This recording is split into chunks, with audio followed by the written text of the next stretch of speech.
Hola queridos hermanos, ya nos encontramos en el primer domingo de Adviento y comenzamos esta hermosa espera del nacimiento del Hijo de Dios. El día de hoy quisiera concentrarme en una palabra que nos debe llevar a la reflexión y es la esperanza. Sé que el mundo ya está lleno de luces y música navideña y la iglesia nos invita a detenernos un momento y reflexionar que el Adviento no es la Navidad, sino el tiempo sagrado de la dulce espera. Entonces he aquí que debemos de tener la esperanza cristiana, esa certeza de que Cristo viene y volverá. La palabra Adviento viene del latín adventus y significa venida. ¿Pero qué venida si Jesús ya vino? Seguro es la pregunta que nos realizamos. La iglesia nos enseña a vivir esta espera en tres dimensiones. Primero, la venida histórica, recordando el nacimiento de Jesús en Belén. Segundo, la venida espiritual. Le pedimos a Jesús que nazca en nuestro corazón, liberándonos del pecado. Tercero, la venida final. He aquí donde entra esta esperanza de que Jesús volverá. Veamos un pequeño video de lo que nos dice el padre Luis Toro sobre esta esperanza. El Señor que se fue dejó la casa encargada y puso a uno a vigilar. Ese Señor es Cristo. Él se fue, pero Él volverá. Y ustedes y yo somos los que tenemos que estar alerta en espera.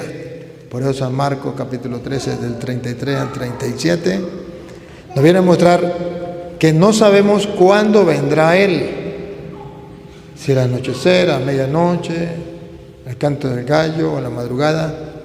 No sabemos a qué hora viene. Pero lo que sí es que nos dice a todos que estemos alerta. Y el estar alerta consiste en dos cosas muy importantes. Una cosa es, estoy alerta, ¿para qué? Para que me encuentre haciendo el bien, para que me encuentre con las manos llenas de buenas obras, lo que llamamos obras de caridad. Pero la segunda parte, estar alerta, ¿para qué? Para ir quitando todo lo que me estorba para volar a la eternidad. Él viene a llevarnos y nosotros tenemos que estar dispuestos con la maleta arreglada para en el momento en que llegue, agarro la maleta y me voy, punto. No tengo que hacer esperar nada al Señor. Estoy dispuesto. La Santa Madre Iglesia Católica, basada en las Sagradas Escrituras, nos muestra que hay 7 pecados capitales. Esos 7 pecados capitales son los pecados que comúnmente cometemos, que casi diariamente cometemos, pero que nos estorba para volar a la eternidad y que para poder estar preparados a la venida del Señor, que así como el pueblo de Israel estaba esperando que viniera el Mesías, vino, murió, resucitó, subió al cielo y vendrá de nuevo en gloria, y usted y yo lo estamos esperando, la segunda venida, la venida gloriosa.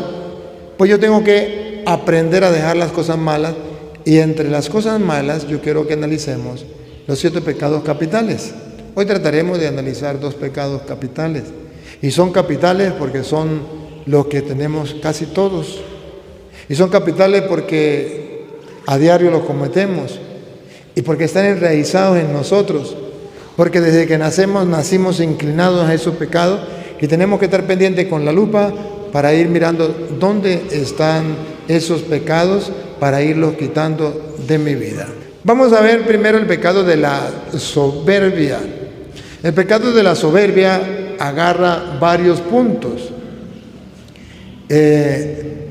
Por ejemplo, en el libro de Nehemías, capítulo 9, versículo 16, nos viene a presentar este pecado de soberbia cuando yo no soy capaz de aceptar los planes de Dios, los proyectos de Dios.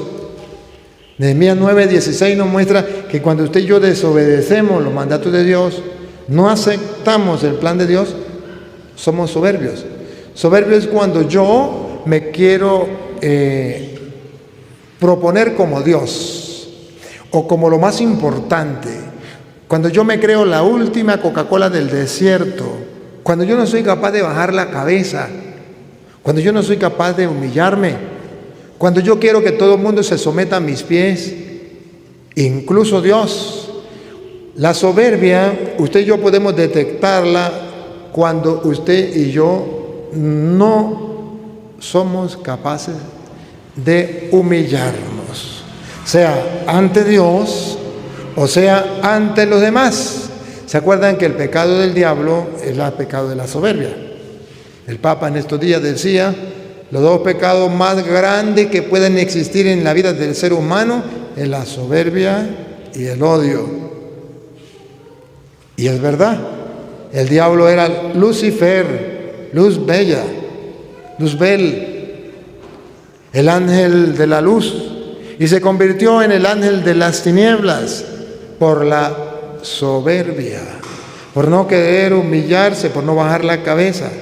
Pero todo aquel que no baje la cabeza, que no sea capaz de humillarse, entonces pasa a ser un diablito. O sea, una persona muy buena, pero que la soberbia lo hace de las tinieblas. Necesitamos ver cómo dice Nehemías 9:16. Mas ellos y nuestros padres fueron soberbios. A ver, aquí está el pecado de la soberbia.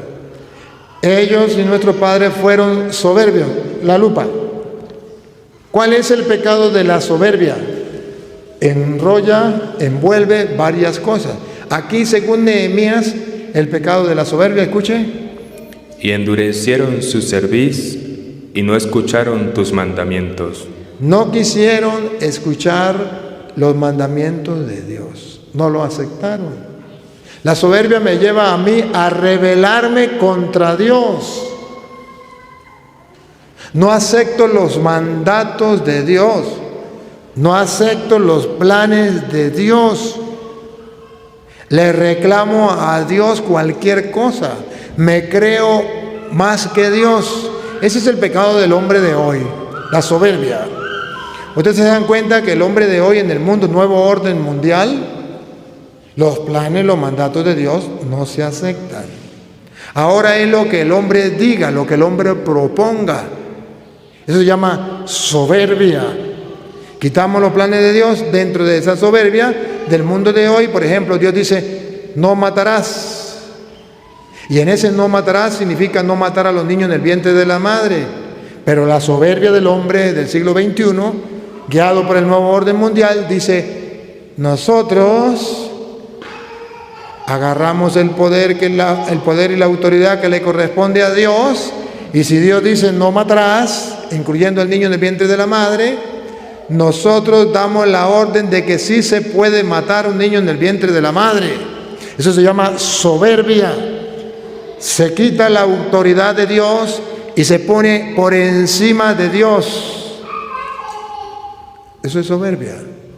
Pero la soberbia no solamente engloba a la humanidad, que va en contra de Dios. Dios dice, se unirá el hombre a su mujer y los dos serán uno solo.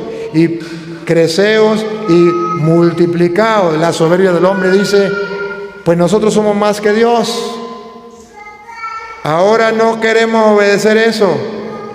Escuchen todos los hombres, ya usted no debe casarse con una mujer, ya tiene que casarse con otro hombre. Escuchen las mujeres, usted ya no tiene que casarse con un hombre, usted puede casarse con otra mujer. Eso se llama soberbia, no aceptar el mandato de Dios y poner otros mandatos por encima de Dios. Eso le pasó al diablo.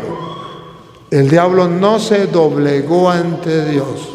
El diablo no fue capaz de rendirse ante la orden, ante el mandato de Dios para obedecer.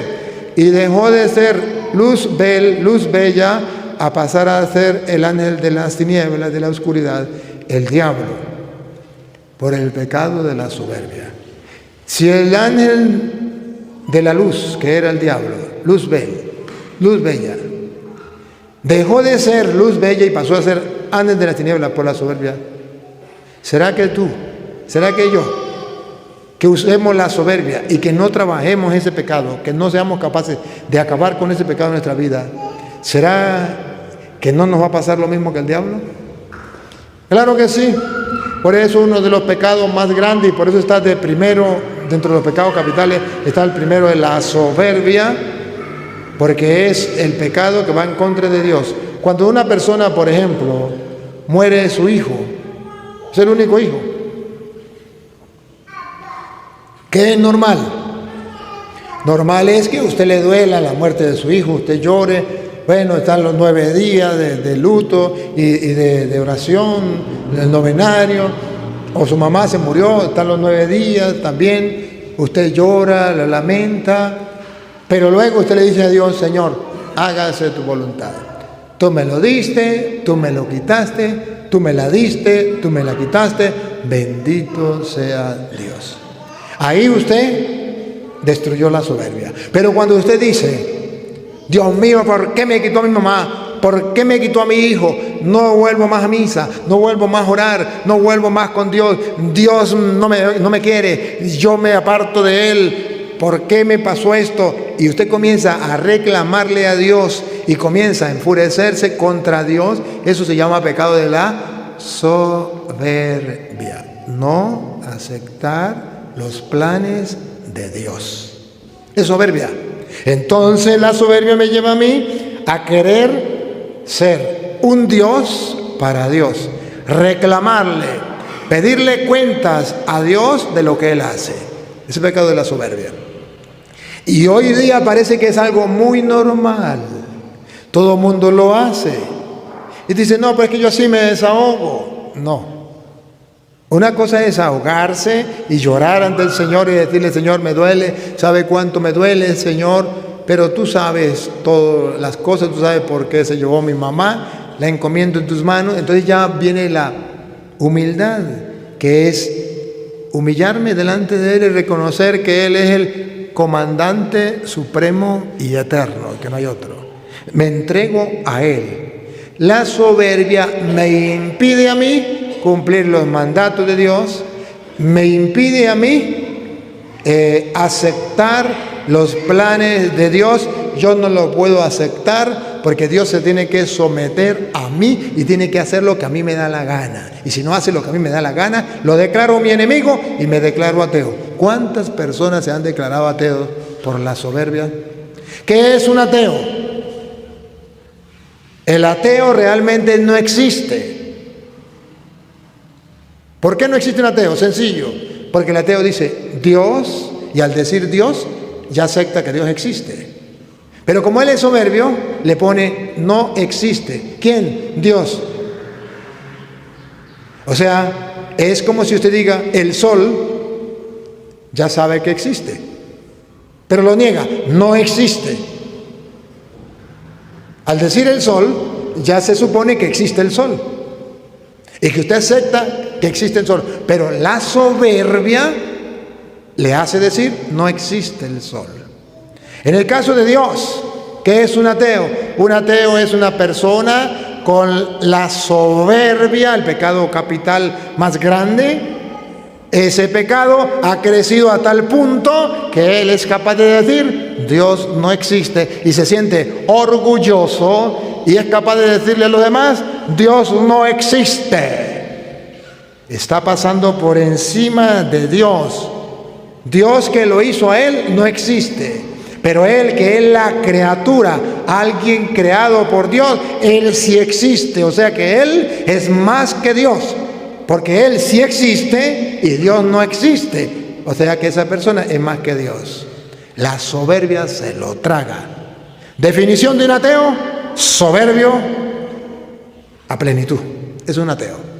No es que Dios no exista, no es que él no sepa que Dios no exista, es querer tapar el sol con un dedo, y eso no se puede. Y en el mundo en que usted y yo vivimos encontramos muchos ateos, doctores ateos, abogados ateos, políticos ateos, maestros ateos, alumnos ateos, padres de familia ateos, hijos ateos. ¿Qué se llama eso? Soberbia a plenitud. De eso estamos entonces nosotros desde niños, estamos cundidos de ese pecado. ¿Qué tenemos que hacer? Aprender a dominar la soberbia. Nehemías entonces dice que la soberbia es, en primer lugar, no aceptar los planes de Dios. ¿Cómo es que dice? Mas ellos y nuestros padres fueron soberbios, y endurecieron su cerviz, y no escucharon tus mandamientos. Endurecieron su cerviz, endurecieron su cabeza, su corazón, endurecieron todo su ser ante Dios y no quisieron cumplir sus mandatos. Endurece. Esa es la soberbia. Se va volviendo duro de corazón, duro de inteligencia, de cerebro. Una cabeza dura. Se va volviendo cabeza dura. ¿Por qué? Por la soberbia. Si hay algo que le agrada a Dios, es la humildad y la sencillez. Así el soberbio aprende a ser santo si baja la cabeza. Si no baja la cabeza y comienza a defenderse, y comienza a insultar, y comienza, porque conmigo no se pueden meter, porque que se meta conmigo, pues ahí me va a encontrar. Yo de por las buenas soy muy bueno, pero de por las malas soy muy malo. Ese soberbio nunca podrá ser santo. Y en el tiempo de Adviento, la Biblia nos dice que tenemos que estar preparados en la espera del Señor, pero no podemos estar esperando al Señor cargado de soberbia. Es necesario limpiar el alma de la soberbia. Aprendamos a ser humildes. Aprendamos la virtud de la humildad. Humildad es aprender a callar, aun cuando yo tenga la razón. Me callo la boca. Si me dan la oportunidad de hablar, hablo. Si no me dan la oportunidad de hablar, me lo he callado. No importa. Perdiendo también se gana. Ese es el lema del humilde. Perdiendo también se gana. Entonces es de aquello que Jesús dice: los envío como ovejas en medio de lobos. Los lobos son los soberbios, las ovejas son los humildes. Y Jesucristo entonces quiere que usted y yo estemos preparados para su venida con la humildad, con la sencillez. Cuando a alguien, hijos, cuando su papá le corrija, cuando su mamá le corrija, si a usted le da furia y le da rabia y dice, pues ahora lo hago de aposta para desquitarme, porque ¿por qué se mete con mi vida? Yo hago con mi vida lo que a mí me da la gana. Eso se llama soberbia. Eso es pecado mortal. O si usted está trabajando en una empresa, en un colegio, donde sea, y viene el director o el encargado y le corrige algo, si usted es capaz de callarse la boca, bajar la cabeza, usted es humilde. Está asesinando ese pecado grande de la soberbia. Si a usted el vecino le levantó una calumnia, era mentira lo que dice el vecino, pero le levantó una calumnia y usted es capaz de callarse la boca, usted es humilde. Si no es capaz de callarse la boca y usted dice que me la tiene que pagar, es que yo donde lo encuentre me la desquito y le canto las verdades, usted es soberbio. Pero es que es mentira. ¿Y quién no sabe que es mentira? ¿Acaso Dios se tapó los ojos? ¿Acaso Dios no se da cuenta que es mentira? Aprende. El humilde dice, yo tengo un abogado que me defiende, él nunca está ocupado, siempre me atiende, él nunca pierde un pleito, todos los gana. ¿Quiere saber su nombre? Jesús se llama. Si quiere saber su nombre, Jesús se llama. Eso lo dice el humilde. Dios peleará por mi favor. A mi favor peleará Dios. Entonces, aprendamos a cultivar la humildad. La soberbia es, yo no me dejo de nadie. A los humildes Dios los ensalza. A los soberbios Dios los humilla. Tiempo de Adviento es tiempo de preparación. Y es tiempo de preparación cultivando la humildad, apartando de mí la soberbia, el pecado capital. Y si ustedes vienen a misa para preparar el Adviento en su casa, en su corazón, en su vida, aquí está la propuesta del Evangelio. 2 propuestas llevémonos hoy. Aprender a perder, perdiendo también se gana. Aprender a callar, a los humildes Dios lo enaltece y al soberbio Dios lo humilla. Aprender a compartir lo que tengo, no ser avaro, no querer acumular tesoros aquí en la tierra, sino acumular tesoros en el cielo. Si así lo hace, te aseguro que has comenzado a vivir el tiempo de Adviento. Comenzaste a esperar al Señor y cuando Él venga estarás preparado para el encuentro con el Señor. Si no lo hace así, perdiste. Pero yo me lavo las manos, porque como sacerdote de Dios Altísimo, traté de explicárselo y mostrárselo con toda claridad para que el que tenga ojos vea y el que tenga oídos oiga. Entonces, la Iglesia nos desafía a la vigilancia. ¿Qué significa esto? No es estar sin dormir, sino estar consciente de lo que permitimos en nuestro corazón. Te propongo entonces 3 acciones concretas que podemos poner en práctica en esta semana. Primero, silencio diario. Sé que nuestra vida muchas veces está llena de ocupaciones, pero podemos elegir 5 minutos como mínimo. Si pueden ser más, mucho mejor. Estos 5 minutos lo dedicaremos a un silencio completo, sin teléfonos, sin distracciones, sin perturbaciones. Solo lo dedicaremos a rezar o podemos leer una lectura de la Biblia. Como segunda acción, te propongo realizar un examen de conciencia. Podemos identificar qué pecado o mal hábito nos está adormeciendo para así corregir y mejorar. Entonces nos queda una tercera acción que también es muy importante. Es realizar una obra de misericordia. Recordemos que debemos ver en el prójimo al propio Jesucristo. Entonces, a esa persona que de repente vemos que necesita de nuestra ayuda, podemos realizar un acto de caridad. Así sea simple y si quieres, puede ser anónimo, pero esto como un signo de que estamos dispuestos a servir. Y con estas 3 acciones que te propongo, podemos empezar a vivir este Adviento con toda plenitud.